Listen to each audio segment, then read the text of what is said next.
And he's large. Hello, my baby! Hello, my honey! Hello, my ragtime gal! Suddenly you kissed my wife! Baby, my heart's on fire! From the ThreeZero peeps licensed by Hasbro comes the DLX Nemesis Prime figure. It's one of those high-end Transformers what doesn't transform.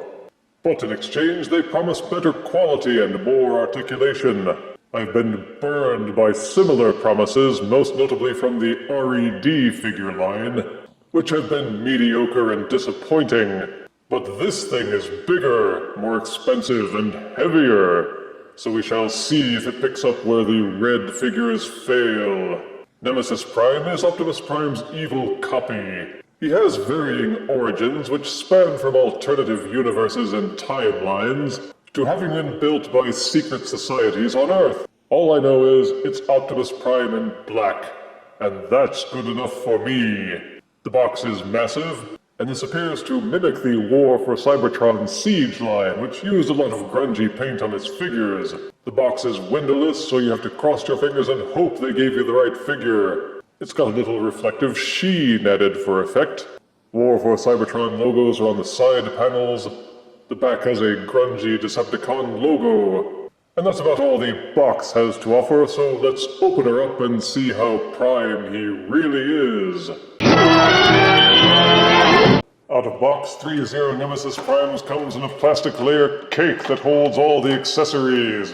The figure comes with a handy instruction booklet, an easy-to-assemble display stand, an Energon shield accessory, a matching Energon axe accessory, the Optimus Prime style ion blaster, and 5 pairs of plug-in hand accessories, including the balled-up fists which you see here, a pair of slap-your-face hands, a pair of open palm relaxed hands, a pair of slightly open hands which are meant to hold the axe accessory, and a pair of curled finger hands which are meant to hold the rifle accessory.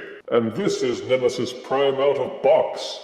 Standing at nearly 11 inches tall, he will dwarf most ordinary action figures, and that is how it should be, since the ThreeZero figures are meant to stand out. He's modeled after the robot mode appearance of the Siege Optimus Prime Voyager. One issue with that mode was that the alt mode wasn't Optimus Prime's traditional cab-forward semi, but since this figure doesn't transform, who the heck cares?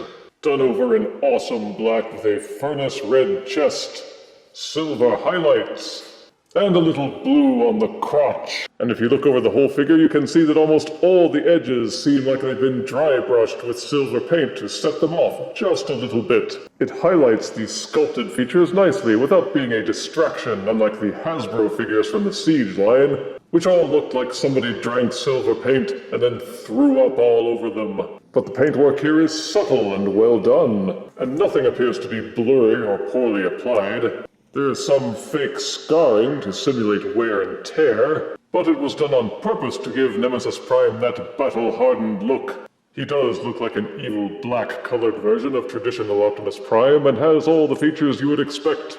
He has the antenna head with this ridgy thing up at the top, the cool and awesome faceplate, smokestacks on the shoulders, truck windows for his pecs, truck grillwork abs, and the pause and play button on the forearms for some reason. They've even got the ThreeZero logo stamped on the bottom of his foot. Cheeky. He's got a lot of heft, to be sure, since he's got a die-cast metal frame. You will definitely feel the weight when you're holding him. This hole on his back is meant to fit the backpack accessory. Take this little clip and slide it in until it clamps in place, and it will hold firmly, and also tilt up and down a little bit. The sculpted detail is excellent. They even mimicked the Siege appearance of the tiny fire blast ports on the shoulders.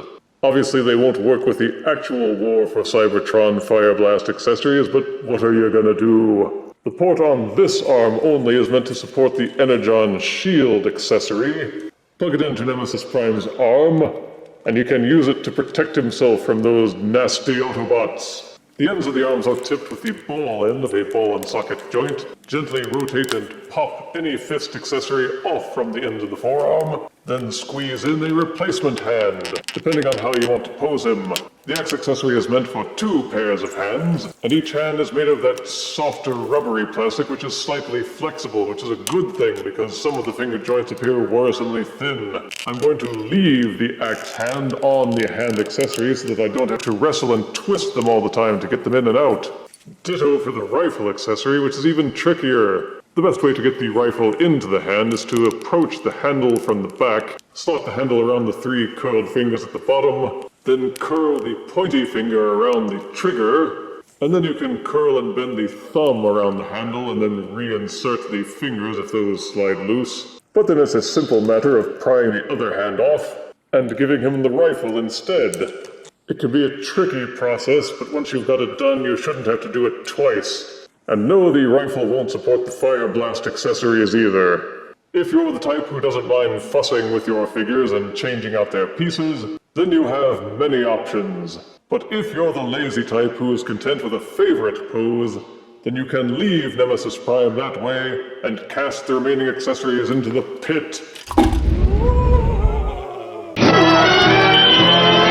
The figure also has electronic lights. Turn Nemesis Prime around, pop off the backpack from his back, and inside this cavity behind his neck is a screw which you can remove. Once the screw has been removed, this entire head apparatus will unplug from the top of the body. The head apparatus is where the batteries are housed, and Nemesis Prime uses 2 357-sized button cells, which can be procured at most local Walmart stores or other fine retailers. Once the batteries are installed, you will see a tiny switch at the front of the head apparatus. Flipping the switch will activate and deactivate the lights. With the lights active, you may reinsert the head into the body cavity, and this will activate his other lights. The truck headlights on the front near the shoulders will glow, and the interior of the chest will glow a fiery furnace-style red. For some reason, they put the switch that controls the lights onto the head module itself, which means that when the holding screw is in place, you can't turn the lights on and off. You have to remove the screw and the head to access the switch. The module seems to hold in place well enough, even without the holding screw, so I'm just going to leave it off, which allows for the head to be removed and the switch to be made accessible at will. But it's still a nuisance that didn't have to exist. If they had just rigged it so that you could flip the switch from a button on Nemesis Prime's chest or something. Boo! There is no transformation to demonstrate because he doesn't transform. But that means the figure's articulation is the star of the show, and ThreeZero doesn't disappoint. The head will rotate 360 degrees. It is also ball-socketed so that it will waggle back and forth a bit.